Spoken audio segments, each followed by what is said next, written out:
Before we start today's episode, I want to start with a trigger warning because we're going to be talking about pregnancy loss and miscarriage today. I want to acknowledge that this is a sensitive topic that may bring up strong emotions for some listeners. If at any point you feel the need to pause or take a break, please do so.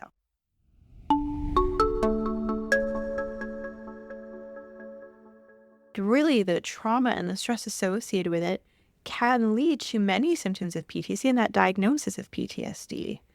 And these things can develop shortly after the loss or even many months later at a time where you have, physically recovered, but you're still not there emotionally. And so, again, to go back to this idea of validating, when you are experiencing those emotions or those feelings, whenever that is, it's so crucial to seek help if you're finding these feelings are becoming overwhelming. Welcome to my fertility podcast, Superhumans, the show that brings you expert insights, personal stories, and the latest in fertility care, all in one place. Whether you're starting your fertility journey, navigating challenges, or just exploring your options, we're here to empower you with knowledge, support, and hope. Join us as we dive deep into topics that matter most, from IVF and fertility treatments to mental health and wellness. I'm Dr. Mavis Garcia. And I'm Dr. Wise. We're two of the fertility specialists at Markham Fertility Centre in Markham, Ontario, Canada. Think of us as your sisters in all things fertility. Let's demystify the world of fertility together. Welcome back to Superhumans for another episode of my fertility podcast. If you recall, in episode 43, we talked about the symptoms, diagnosis, types, and causes of a miscarriage. And in episode 46, we talked about management options. Today, we're going to step away from the medicine and we're going to dig into the psychological and emotional aspects of having a miscarriage. This is huge. This is really important. It cannot be understated. Yeah, and it's way more of an emotional event than a physical event, I would argue, in the vast majority of cases. For sure.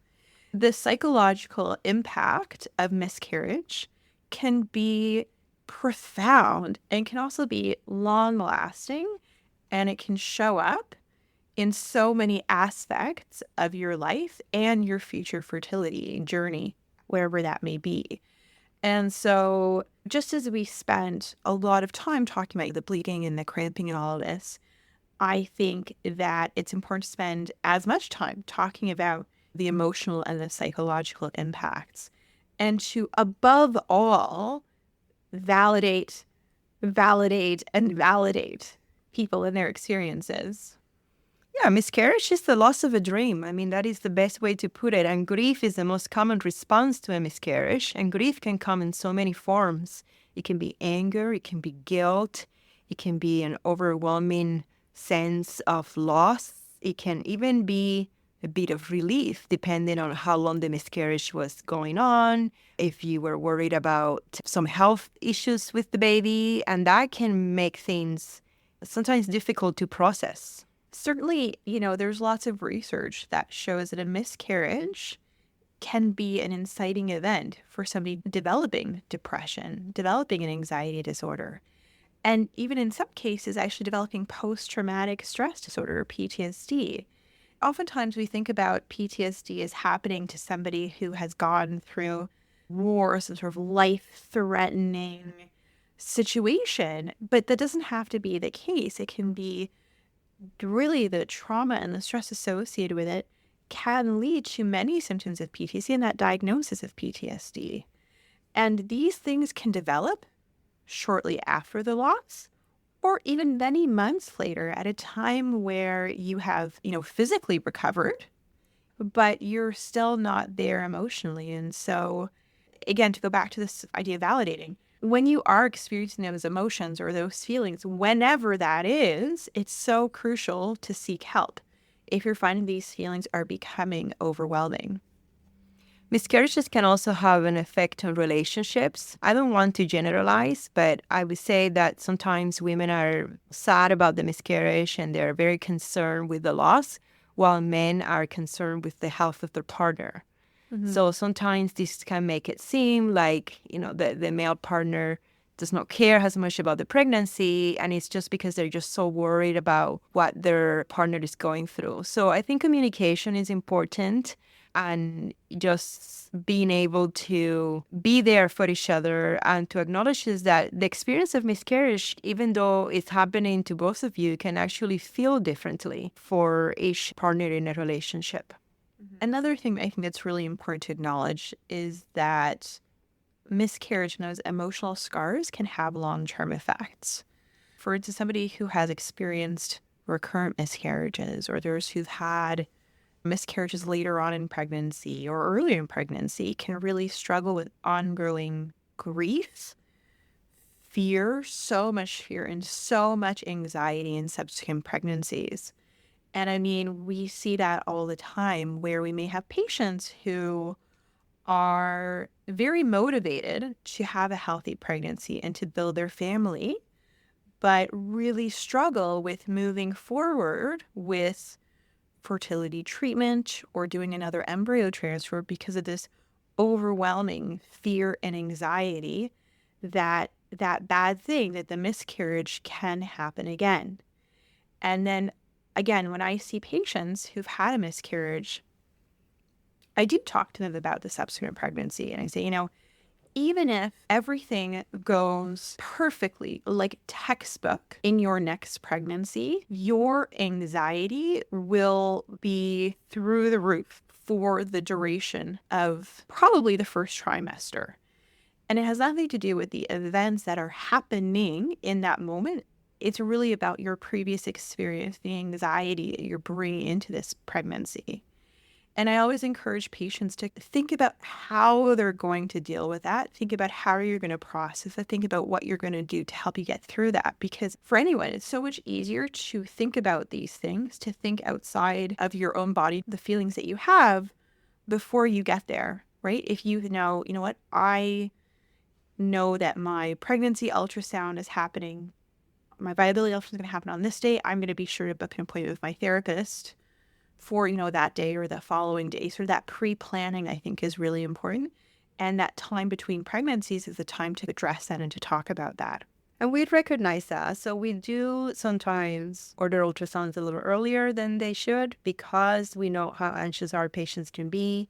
Maybe we might order an extra ultrasound because we know that sometimes anxiety can get the best of you. And it's not because you're difficult or because you're weak or because you're quote unquote crazy. It's just this is a real phenomenon. And it doesn't matter how many times someone might tell you that everything is okay and that miscarriage is unlikely to happen. The fact that it has happened to you, really the brain remembers and the body remembers. Another thing that we do here at Markham Fertility Center is you may know that we like to celebrate our babies and we give them a little outfit, but we also want to be there for you in the tough times when you're having a miscarriage. So we have a card that we send to our patients when they've had a miscarriage with a handwritten note from your care team, just to let you know that we might see you for a moment of time where we're managing the miscarriage, but to let you know that we recognize how hard it is and that we're thinking of you. And another note in terms of the comment of having a stress response to the miscarriage, sometimes I have patients tell me, I can't go back in the room where I had my diagnosis, the room where my doctor told me I had a miscarriage. And we get that. So if a patient has identified that being in that room is difficult for them, we make a note. And when they're coming back for another ultrasound, we make sure that they don't go back to the same room. So if you're a patient at Markham Fertility Center and you have had a miscarriage and you feel that there are certain things around the clinic that could be triggering for you because you experienced a miscarriage in that context, make sure that you let us know and we'll do whatever we can to accommodate that in a subsequent pregnancy. While the emotional impact is significant, support systems and coping mechanisms can play such a crucial role in helping individuals and or couples to navigate this difficult experience. And so number one is really having the support during and after a miscarriage is so essential. And it can come from many different facets or groups of your life. Us as the fertility physicians, as your physicians, we're often the first line of support. We're often the ones who are seeing you and telling you, breaking the bad news, so to speak. We work to offer medical advice, of course, but also emotional support and some resources for dealing with the loss. I hope that this podcast will become a resource for patients in the future. And that's why it's so important to have a good relationship to build that good rapport with your provider. This would be a good time to shout out Oasis Fertility Support Network. We interview them on episode 13. They are an amazing support group created by people that have been through fertility or infertility or miscarriages. And they try to create a safe space for women who are going through that as well. This is completely free. It's a nonprofit organization that it's really amazing in providing support to anyone going through infertility and miscarriages, because it's hard to understand the experience unless you've been through it. We also had some other guests in our episodes that have spoken to miscarriage and who are active on social media. And they have indicated that they tend to also be available to be contacted for this. And that would be Bianca, the host of My Fertility Journey podcast. She was interviewed in episode 35, Brandy Williams with Be Well with Brandy on episode 12, Renee Higgins on Instagram, de.baby.plan on episode 23, and Christina Vera with Fresh Insights, who was on episode 9. She's also a psychotherapist and counselor that has experience in counseling people about infertility and miscarriages. Speaking of Christina Vera, she had this fabulous phrase that she used called disenfranchised grief. And I'm still thinking about it so many months after recording the episode with her. Please go listen to her episode because she explains it way better than I'm about to. But it's this idea that when you have a loss, if someone in your family passes away, society has given you the permission to experience that grief. You know, if somebody passes away, there's a funeral, there's a ceremony, there's steps of grieving that we do publicly that are accepted as a society. But in a situation where somebody has a miscarriage, it's still kind of taboo a little bit to talk about, especially when it comes to things like outside of your close circle or even with your employer, for instance. And it's really unfortunate that that is that case. And it's this disenfranchised grief, meaning that you're experiencing the grief, but you don't necessarily have a way to express it in a way that allows other people to know what to do with it, to know how to support you. And that can be really, really challenging. Yeah, there is a lot of taboo when talking about miscarriage. And I'm always amazed at the things my patients tell me that other people have told them when they've had a miscarriage. So let's go through some of the things that you've heard from our patients that they have heard about having a miscarriage. I could think of one. Oh, at least it's not a big deal because it was really early. Oh, yeah. That one is probably a common one. And that one really just... it's like you just put the knife in and you just like twist a little bit. Or even worse, well, at least you know you can't get pregnant. Duh. Yeah, another common one I hear is something like, well, you know, the baby probably was going to be sick or unhealthy anyways, which is not helpful at all. It might be true, as we talked about, in causes of miscarriage, but it's not the thing to say to someone. No, absolutely not. Oh, you know, when people say, I had a friend of a friend who had a miscarriage and then she went on to have 3 babies, which, I mean, that's great, but I don't think that's very helpful when you're in the moment of grief. Like, I think, yes, we hope, and I've told you here, that most people go on to have healthy pregnancies, but that doesn't take away from the grief of the miscarriage that you're having, and that deserves to be recognized. Mm-hmm. Another weird thing that sometimes happens after a person has a miscarriage is that suddenly all these other people come out of the woodwork and say, oh, yeah, I've had miscarriages too, or I've had several.